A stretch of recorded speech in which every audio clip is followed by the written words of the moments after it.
Yang namanya nasihat itu tidak harus datang dari atas. Dari bawah juga bisa.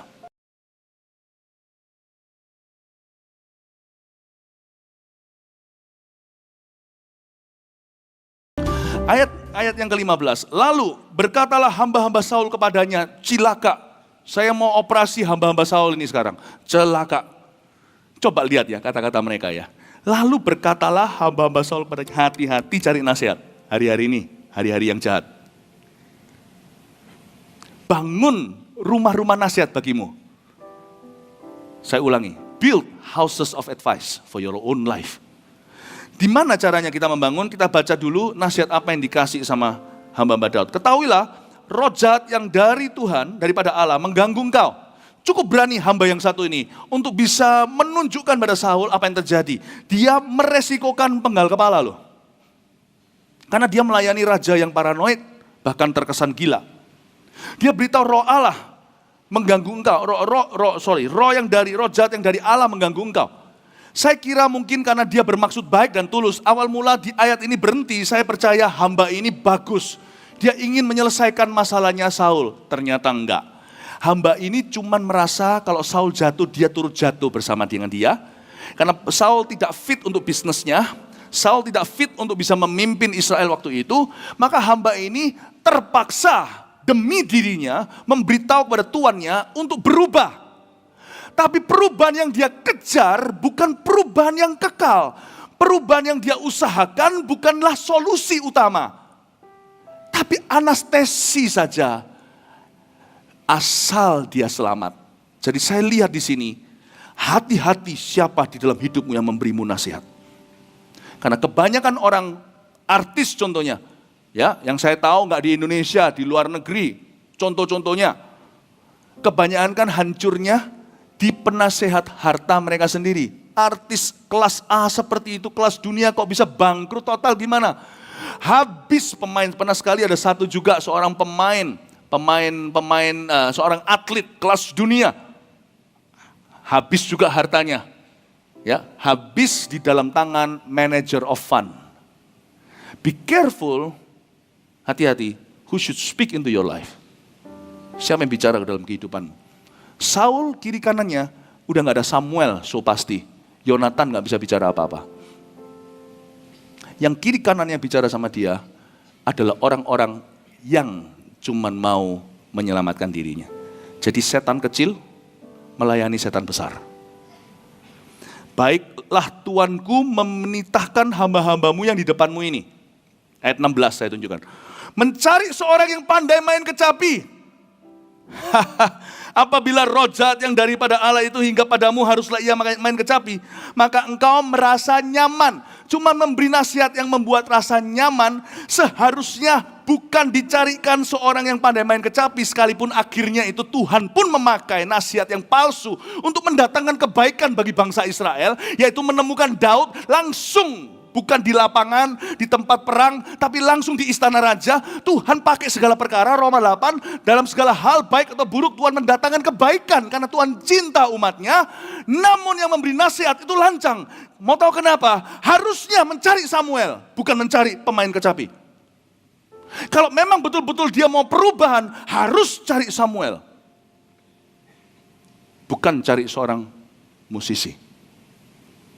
Karena Saul terakhir kali, the last port of embarkation, kalau kita isi formulir imigrasi, mau kemana, Amerika contohnya, terakhir pendaratan di mana? Terakhir dari Singapura. Terakhir itu dari Samuel. Ketika robek dan koyak jubahnya Samuel ketika dipegang sama Saul, terkoyakkan waktu dia jalan dan berkata, Tuhan sudah mengoyakkan kerajaan. Harusnya cari Samuel, tapi nanti sih Saul sempat cari Samuel, tapi telat. Yaitu ketika Samuel jadi wah. If you really seek solution in your life, kalau Anda betul-betul dan saya cari solusi, maka biar Tuhan yang tuntun solusi itu. Kalau kita betul-betul mau berubah pernikahan kita bagi beberapa orang yang dilanda selingkuh, Anda mungkin tidak pergi ke tempat nyaman seperti ke teman-teman. Gimana? Termasuk yang dari sisi yang dirugikan. Istrinya contohnya. Sekarang sih selingkuh bisa yang wanita. Istrinya datang ke teman-temannya, kalau gua jadi lu, ceraikan aja laki-laki, lu masih muda, masih cantik kok. Bawa anak lu, masih ada kok engkoh mau sama kamu. Nasihat itu nyaman, saya tahu. Tapi kalau Anda betul-betul care, kalau Anda punya orang tua yang bijaksana, harus Anda datang ke orang tua. Kecuali kalau orang tua Anda yang mengatakan itu tadi. Datanglah kepada, kalau sekalipun it's very hard for you, sangat sulit bagimu. Kalau Anda cari solusi, jalan salib. Back to Samuel. Daud tidak punya penasihat yang berkata, Tuanku, roh jahat dari Tuhan mengganggumu. Beranikan aku beranikan diri. Tuhan harus kembali ke Samuel. Karena terakhir kali dia yang kau dosai. Dan terakhir kali dialah nasihatnya yang tidak kau dengarkan dan abaikan. Sorry Tuhan, ketika Amalek itu, ingat gak waktu ada mbek-mbeknya, lalu dia tegur Tuhan, mungkin Tuhan lupa ya, Tuhan lagi stres kan, waktu dia bawa mbek-mbeknya, lalu Samuel tegur Tuhan, kenapa ini? Kok ada suara ini? Kenapa Raja Filistin, Raja Amalek juga masih hidup? Ya, karena aku mau persembahkan untuk Tuhan segalanya. Samuel bilang, lebih baik taat, lebih baik mendengarkan daripada mempersembahkan korban. Koreksi, harus kembali kepada korektornya. Kembali ke sana, dikoreksi kehidupan rohanimu. Siapa bilang roh Tuhan mundur, lalu bye-bye forever dengan Saul? Tuhan pasti kasih dia kesempatan untuk bertobat terus. Tapi dia tidak pakai. Dia melewatkan kesempatan itu. Sampai roh Allah tidak lagi berbicara. Dia salah sangka bahwa Urim dan Tumim, Tuhan pasti bicara sama dia. Yang punya mulut kalau sudah tidak dibuka lagi. Mau punya alat pembuka mulut percuma. Urim dan Tumim itu. You have to go back. Kembali ke korektormu. Untuk dapat koreksimu. Maaf Tuhan, maaf. Harusnya ada yang berani ngomong gitu. Aku tahu. Sini. Kita carikan musisi. Supaya dia bisa waras. Kita bisa lanjut korupsi. Harusnya kita cari musisi. Supaya aman kita. Lu apa? Lu kan kolonel 1 pertama kan. Aku ini panitera. Kita harus amankan posisi kita. Harus biarin dia kesetanan. Yang penting dia waras ketika kita butuhkan. Hati-hati jadi penasehat. Hati-hati siapa yang menasihatimu, hidupmu, keluargamu, perusahaanmu, everything.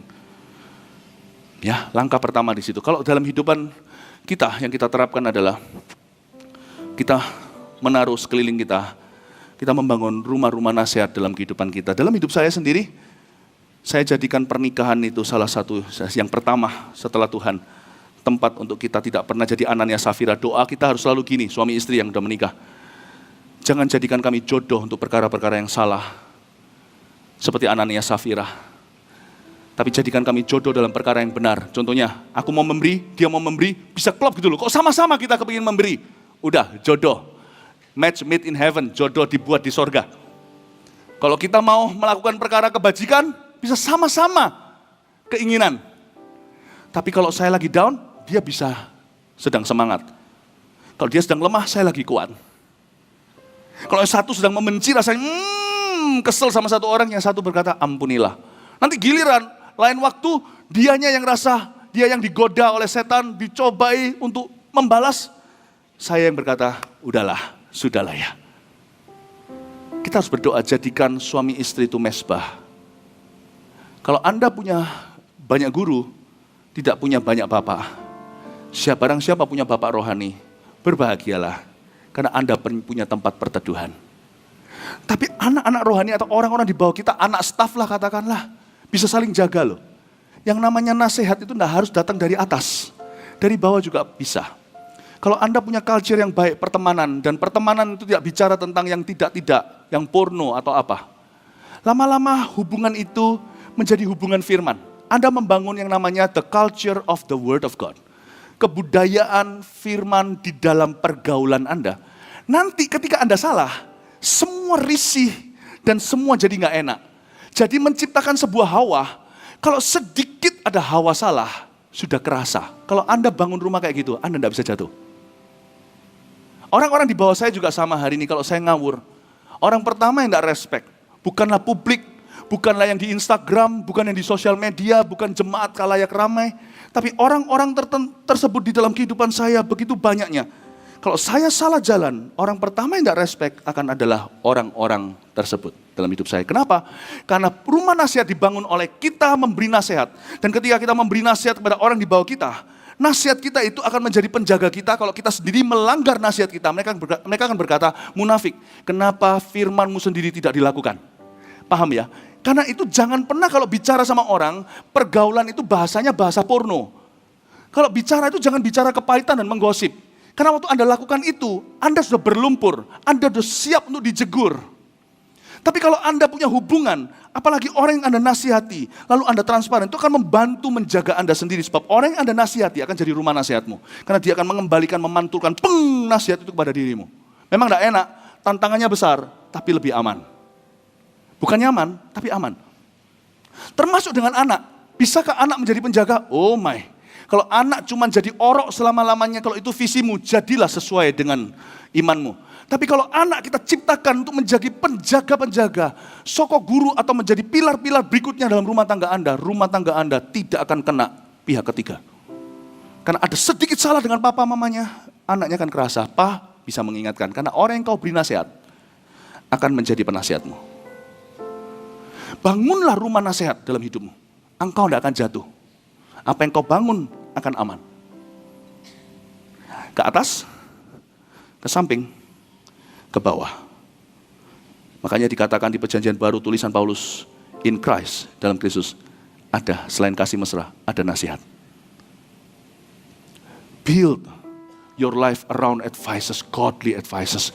Mazmur 1, berbahagialah orang yang tidak berjalan menurut nasihat orang fasik. Nomor 1 loh itu.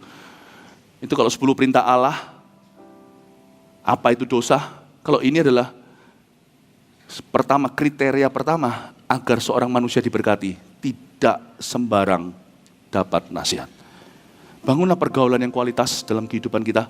Saul kehilangan itu dan kehilangan kerajaannya dan kehilangan nyawanya.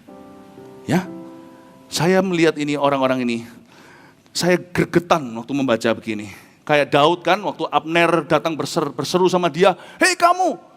Itu Daud, waktu Daud ambil puncak jubahnya, dipotong sedikit dari Saul. Yang pertama Daud tegur adalah Abner. Kamu tidak becus melindungi tuanmu, majikanmu. Panglima macam, apa kamu? Daud tidak berani ngomong gitu sama Saul. Karena dia tahu Saul orang diurapi. Sama-sama diurapi. Tapi Daud ngomong gitu sama Abner. Kamu orang yang tidak melaksanakan tugas, orang seperti kamu yang lalai patut dihukum mati. Meskipun akhirnya Abner membelot kepada Daud, dan dia benar-benar kena perkataan Daud. Dia memang dihukum mati, tapi bukan oleh Daud. Oleh kehidupan ini, apes-apesnya dia kena. Dia tegur si Abner.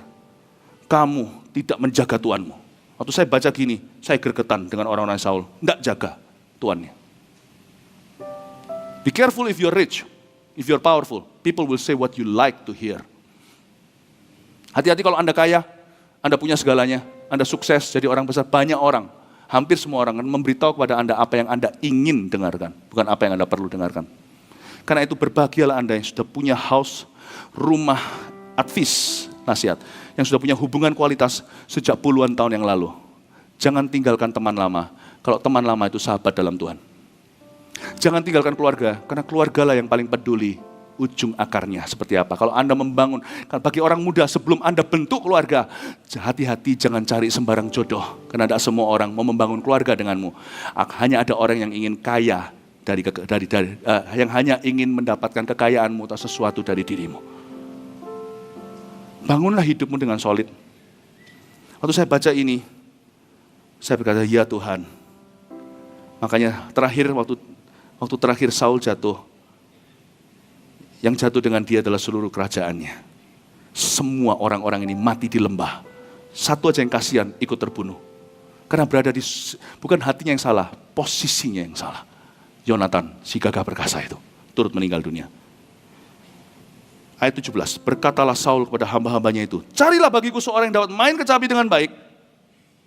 Salah seorang hamba itu katanya, sesungguhnya aku telah melihat salah seorang anak laki-laki Isai, orang Bethlehem itu, yang pandai main kecapi. Ia seorang pahlawan yang gagah perkasa. Dia pandai main kecapi, pahlawan gagah perkasa. Hei, Daud belum masuk tentara. Seorang prajurit, dia belum direkrut. Yang pandai bicara, elok perawakannya dan Tuhan menyertai dia. Ayat 18 ini misterius. Karena ketika Daud diurapi oleh Samuel, nggak ada orang yang tahu. Cuman keluarga eksklusif saja dalam persembahan korban di Bethlehem itu. Lalu pertanyaan saya, this best kept secret, rahasia yang tersimpan erat-erat sampai waktu ilahi tiba, kok bisa sudah bocor? Kok bisa tahu ya? Salah satu orang dari hamba itu yang berkata kepada Saul, ngomongnya begini, aku lihat seorang anak laki-laki Isai. Berarti orang ini sudah kenal. Dia pandai main kecapi, mungkin pernah dengar. Mungkin di salah satu pesta ulang tahun kokonya. Dia seorang prajurit, kapan ya? Wong Daud bunuh singa, bunuh beruang itu tidak ada orang yang tahu kok. Siapa? Kok dia bisa tahu? Dia pandai bicara elok perawakannya, tidak usah promosi diri. Bapak ibu saudara, waktunya akan tiba. Best kept secret, yang namanya rahasia yang disimpan erat-erat di dalam dirimu itu, bejana tanah liat, ada harta ilahi. Kalau Anda simpan dan tekun dan setia, dia akan keluar pada waktunya. Tidak terbendung lagi, reputasi dan promosi datang dari Kristus, bukan dari dirimu sendiri. Amin Bapak ibu saudara. Dan dikatakan di sini Tuhan menyertai dia. Kalau di sini ada orang-orang yang dalam pekerjaannya, mungkin hari ini Anda merasa pekerjaan Anda susah, pekerjaan mana nggak susah. Tapi kalau Anda merasa, aduh Tuhan, aku nggak tahan, tahan saja. Mau tahu kenapa? Kalau Anda tidak layak untuk pekerjaan itu, atau lebih tepatnya, kalau pekerjaan itu tidak layak untuk Anda, Allah akan membocorkan Anda ke ujung dunia. Dan pasti akan datang waktunya, promosi diberikan kepada Anda. Katakan amin. Amin. Tuhan tidak akan izinkan best kept secret dari Tuhan. Rahasia yang disimpan erat-erat di dalam tabung panah. Cepat lambat akan diluncurkan sama Roh Kudus. Tidak bisa dirahasiakan forever. Saya tidak tahu siapa orang ini. Tapi yang saya paling tahu adalah Tuhan yang membocorkannya.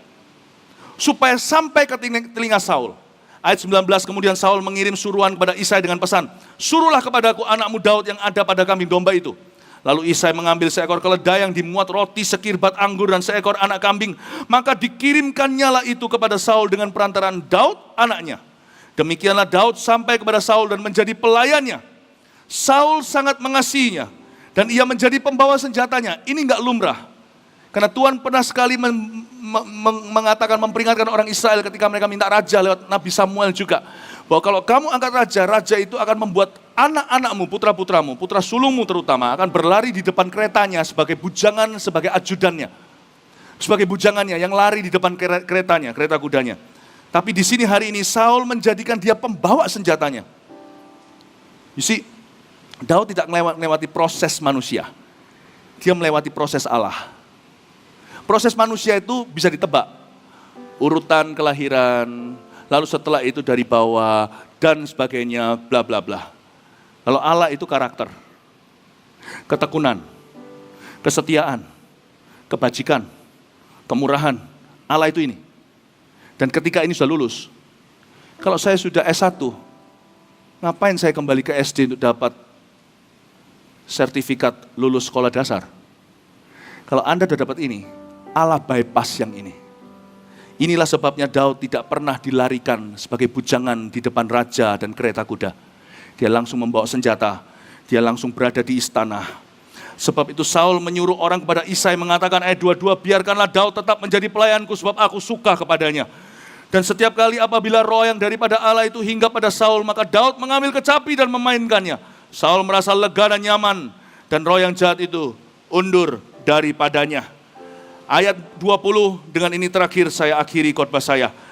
Maka dikirimkannya, lalu Isai mengambil seekor keledai yang dimuati roti, sekirbat anggur dan seekor anak kambing. Maka dikirimkannya lah itu kepada Saul dengan perantaraan Daud anaknya. Ada dua pengertian, dua arti dan dua makna daripada ayat 20 yang kita baru baca. Saya punya berbagai pertanyaan waktu saya baca Alkitab, dan Roh Kudus selalu menjawab semua. Yang pertama, kenapa Isai tergesa-gesa? Kenapa dia kesusu atau terburu-buru, langsung dimasukkan dan sebagainya. Pernah sekali ada seorang anak yang mau dibunuh. Disembunyikan 3 bulan namanya Musa. Kalau memang cinta pasti akan ditahan, dipertahankan. Bapak ibu saudara, Makanya Daud pernah berkata dalam kitab Mazmur nantinya yang dia buat dalam ilham Tuhan. Sekalipun ayahku, ibuku menolak aku, tetapi Tuhan akan menyambut aku. Dari ayat ini saya tahu, Daud tidak pernah merasa tertolak. Tapi papanya seolah-olah tidak keberatan anak itu diambil. Dan papanya malah justru tergesa-gesa, terburu-buru kalau bisa pergi sekarang juga. Karena Alkitab mengatakan di pasal 17 nanti, Isai sudah lanjut usianya. Bukan karena benci, mungkin dia capek besarkan anak. Jadi Daud ini tidak pernah dapat parental guidance seperti apa. Disuruh pergi sekarang kalau bisa. Langsung loh dengan semangat dimuati roti, kirbat anggur, anak kambing seolah-olah supaya kamu pergi, tidak usah kembali. Sedangkan ada anak-anak orang Israel waktu Saul pergi berperang. Itu kalau tidak diancam-ancam, tidak dilepaskan. Sampai Saul kan mendapat hikmat Tuhan waktu masih benar dengan Kristus. Waktu itu masih benar dan beres hatinya. Kalau tidak pergi akan dikasih sanksi ini dan itu. Makanya mereka semua nurut. Anak-anak Israel tahan. Apalagi sulungnya. Nggak boleh pergi berperang, nanti mati gimana? Isai itu, nyok, pergi sana. Kasih bekal yang banyak, lu nggak usah pulang. Daud ini tidak pernah, sekalipun kita dengar, dia mengeluh tertolak. Makanya hatinya dia itu kayak apa sama Tuhan. Bapak Ibu di sini juga sama. Jaga-jaga kalau ada orang yang pernah rasa tertolak atau masih merasa tertolak. Stop feeling that. Hentikan perasaan itu. Tapi adopsilah hati Daud. Belajarlah dari dia gimana menanggulangi penolakan itu dan menjadi indah bagi Allah. Ini orang luar biasa, tapi tetap ada kasih seorang ayah sih saya lihat. Karena Isai ini kan tahu, waktu Samuel mengurapi kan tidak rahasia lagi. Kamu akan menjadi raja atas Israel, sementara Saul masih memerintah. Itu cari mati. Wong Samuel aja ngerti. Waktu Samuel disuruh pergi urapi, dia kan tawar-menawar di pasal 16 ayat-ayat pertama. Nanti kalau Saul bunuh saya gimana? Tuhan bilang ya kamu bilang aja mempersembahkan korban. Semua orang tahu kalau itu terjadi, Saul tahu. Saul itu maha cemburu, akan dibunuh. Jadi Isai ketika dituangkan Samuel menuangkan minyak ke atas kepala Daud, Isai gemetaran. Semua ketakutan, mati aku ini celaka atas seluruh keluarga aku kalau sampai Saul tahu. Nah waktu dapat kabar, kirim anakmu Daud. Isai pasti pertama-tama mati aku. Tahu. Makanya itu bapaknya ini yang namanya Isai waktu kirim Daud juga ada kasih sih. Dikasih berbagai macam makanan, minuman, berbagai sungkem, berbagai hormat agar supaya lembut hati raja. Dia ada penghiburan. Orang pasti ada sesuatu yang baik yang didengar tentang anak saya. Pasti bukan kabar celaka. Jadi waktu Isai dapat telepon dari yang berwenang, kirim anakmu kemari, dia pasti ketakutan sekali. Kayaknya ketahuan ini, matilah kami sekeluarga, seluruh keluarga Isai, matilah, Saul cemburu akan bunuh. Tapi mungkin penghiburannya adalah, ya mungkin dia taunya enggak begitu. Jadi dikirim makanan-makanan, dikasih anak kambing, dikasih sekirbat anggur, dikasih roti, bersama dengan keledai, supaya ditepuk pundak anaknya.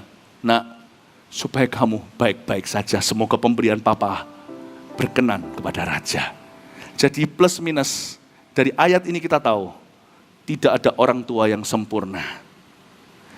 Apapun juga yang terjadi, Bapak Ibu Saudara, fix your eyes upon Jesus, letakkan matamu pada Tuhan Yesus.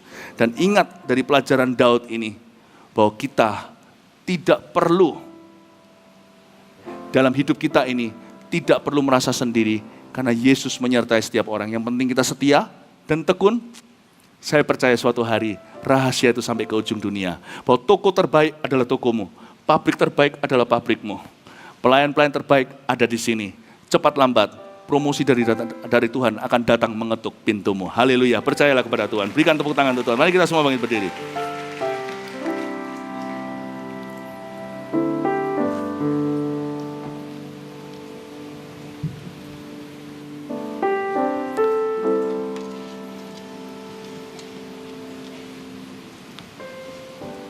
Jadi Terima kasih Tuhan. Kami belajar dari Daud hari ini. Bayangin sebagai Daud ya Tuhan, papanya sudah tua, anaknya belasan, kalau dihitung dengan yang wanita. Tidak pernah Daud mengalami kedekatan. Bahkan sekali-kali mengalami penolakan. Paling tidak disengaja diabaikan, namun Tuhan, kulihat Daud tetap mengapi-apikan diri. Daud tetap ya Tuhan sungguh-sungguh. Dan waktu nanti melawan Goliat, kelihatan spiritnya tidak patah namun utuh. Pertama kami minta sebagai anak-anak-Mu ya Tuhan, bersihkan seluruh jemaat dari perasaan apapun tertolak. Tertolak karena pacar, karena teman, tertolak karena pasangan suami istrinya pernah ngomong apa, tertolak karena orang tua, tertolak karena pendeta, tertolak karena sama saudara seiman, bosnya, temannya, kolega apapun juga. Kami tertolak bukanlah warisan orang-orang tekun dan percaya. Tertolak bukanlah DNA-nya Daud, kami mau menjadi seperti Daud. Kami tolak di dalam nama Yesus Kristus, segala roh-roh seperti ini bukan dari Tuhan, malah bisa mengerdilkan. Kami minta ya Tuhan, beri kami roh yang manis, roh yang berapi-api seperti Daud. Ya Tuhan, roh yang percaya kepada Tuhan, Tuhan mendatangkan kebaikan. Kami minta roh yang demikian ya Tuhan. Dan kami percaya ya Tuhan Yesus juga seperti yang Kau ajarkan di sini ya Tuhan Yesus akan tenang Daud. Bukan cuma orang yang tidak tertolak Tuhan Yesus, namun seorang yang sungguh-sungguh dipilih oleh Tuhan. Beri kami roh yang tekun dan setia untuk pemilihan Tuhan atas hidup kami. Di dunia kerja kami, di dalam keluarga kami. Berikan kepada kami ya Tuhan roh yang sungguh-sungguh menyala, yang mengelola. Biarkan tidak satu pun di antara kami lengah. Tidak ada spirit of entitlement, perasaan berhak. Biar kami berlomba dan berbuah ya Tuhan Yesus menjelang kedatangan Tuhan. Hamba minta iman jemaat ya Tuhan Yesus, Gereja Mawar Sharon diberkati dengan buah-buah yang nyata ya Tuhan Yesus. Hari-hari ke depan ya Tuhan Yesus, kami berbuah lebat. Dan sebagai orang tua, baik orang tua kandung, orang tua rohani, mulai hari ini kami mengerti ya Tuhan, kami tidak boleh pilih kasih. Mulai hari ini kami memahami ya Tuhan bahwa karunia, bisikan pada kami sebelum anak-anak kami tahu. Agar kami tahu dulu karunia apa ada pada masing-masing mereka. Baik anak kandung maupun anak rohani, anak perusahaan. Berikan pada kami ya Tuhan kemampuan untuk komunikasikan. Tidak seperti Isa yang distant father atau ayah yang jauh. Berikan pada kami ya Tuhan kemampuan, the ability to communicate. Kemampuan untuk bisa komunikasi ya Tuhan Yesus. Di dalam nama Yesus ya Tuhan. Kasih ya Tuhan setiap pemimpin-pemimpin di sini. Pemimpin-pemimpin keluarga, kepala keluarga, pemimpin perusahaan, pemimpin cabang, yang punya toko, punya apa, yang pelayan Tuhan, yang ketua CG, kelompok sel di tempat ini, siapapun dalam divisi manapun. Beri kami kemampuan ya Tuhan, untuk mempersatukan, bukan memecah belah. Untuk melengkapi dan bukan menjatuhkan. Agar kami jadi orang tua yang baik buat anak-anak kami. Terima kasih Roh Kudus, terpujilah nama-Mu. Bapak-bapak yang di tempat ini saya tergerak untuk doakan setiap ayah dalam keluarga, kepala keluarga, angkatlah tanganmu. Roh Kudus, urapi, koreksi kami kalau kami salah. Urapi setiap ayah termasuk hamba, agar kami menjadi papa yang bisa adil bagi anak-anaknya. Agar kami menjadi orang tua yang bisa membimbing keluarga. Terima kasih Tuhan, karena kami mengerti Engkau menenung anak-anak kami, kalau bukan hanya satu, tidak pernah untuk koko, adik, cici, adiknya, kakaknya, tidak pernah. Masing-masing anak, berikan kepada kami wahyu. Ya Tuhan, bagi anak yang mau sekolah, mereka nanti sekolah apa, biar kami kasih nasihat yang benar. Kerja setiap kilometer hidup mereka, biar Tuhan jadikan kami gudang nasihat untuk mereka. Hamba berdoa Engkau urapi di dalam nama Yesus Kristus. Haleluya. Silakan turunkan tangan. Setiap orang yang memimpin sesuatu, perusahaan, anak perusahaan, toko, divisi pelayanan, termasuk CGL kita, angkat tangan di tempat. Ya Tuhan, give the gift of leadership di Korintus, kemampuan untuk bisa memimpin di dalam nama Yesus. Kasih kemampuan untuk memimpin, the gift of leadership di dalam nama Yesus. Kasih hikmat bijaksana dari Tuhan untuk hari-hari ke depan menuai dan memilah-milahkan, menabur dengan benar pula. Terima kasih Roh Kudus, urapi kami dalam nama Yesus. Mari kita semua nyanyi satu lagu, angkat tangan bersama. Yang ku puja hanya dirimu.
dan kemurahan-Mu telah bertata di hatiku.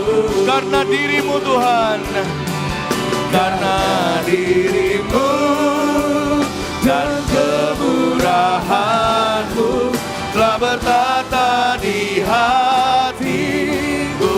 Haleluya. Terima kasih Bapa di sorga, kami pulang membawa nasihat-nasihat-Mu yang bersih. Jadikan kami penasihat-penasihat yang bersih pula di masyarakat. Hingga ya Tuhan, seluruh dunia bisa melihat kebijaksanaan Tuhan dalam diri kami. Jemaat yang dikasihi Tuhan, angkatlah tangan. Terimalah berkat hikmat dari Allah Bapa. Terimalah urapan yang sama yang ada pada Yesus, menjadikanmu advance di dalam wisdom and faith dan beban. Terima kasih Tuhan. Dan terimalah urapan persekutuan dengan Roh Kudus menyertai-Mu dari sekarang setiap hari berjalan dengan Tuhan sampai selama-lamanya. Haleluya. Amin. Tuhan memberkati.